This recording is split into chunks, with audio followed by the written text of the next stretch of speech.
Health for লাইফে আপনাদের স্বাগতম। আমাদের আজকে আলোচনার বিষয় স্ত্রীর সতীত্ব বা কুমারিত্ব নিয়ে সন্দেহ, আয়না দিয়ে সতীত্ব পরীক্ষা।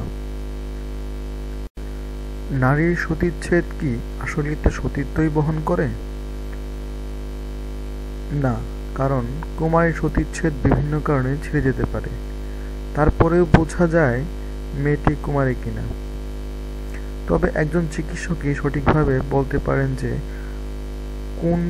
কোনো মেয়ের সতীচ্ছেদ ছিঁড়ে গেছে কিনা। তবে এমন কিছু কিছু লক্ষণ আছে যার দ্বারা আপনি নিজেই বুঝতে পারেন যে আসলে আপনার সতীচ্ছেদ ছিঁড়ে গেছে কিনা।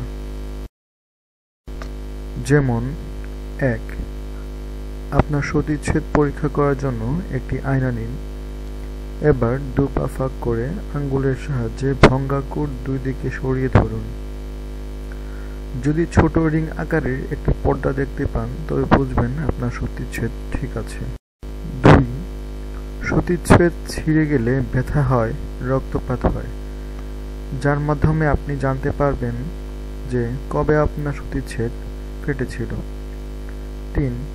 মেয়েদের সতীচ্ছেদ যে শুধু হস্তমৈথুন অথবা সহবাসের ফলেই নষ্ট হয় তা নয়, চাপের কোনো কাজ করলে, সাঁতার, খেলাধুলা ইত্যাদি কারণেও ছিন্ন হতে পারে সতীচ্ছেদ। সতীচ্ছেদ সম্পর্কিত বাস্তব বিষয়গুলো হলো: ১.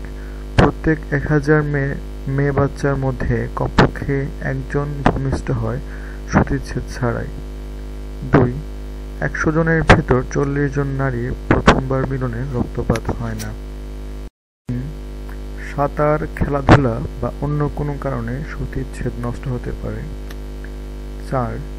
সতীচ্ছেদে একটি ছোট ছিদ্র থাকে যেটি মাসিকের সময় রক্তধারা প্রবাহিত হওয়ার জন্য স্বাভাবিক থেকে একটু বড় হয়ে যায়।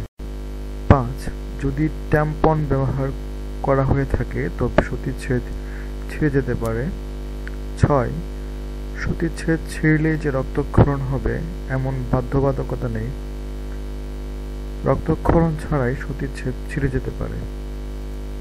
আপনাদের জীবনকে আরও আনন্দময় করে তুলতে এবং স্বাস্থ্য বিষয়ক আরও পরামর্শ পেতে আমাদের চ্যানেল সাবস্ক্রাইব করে আমাদের সাথেই থাকুন।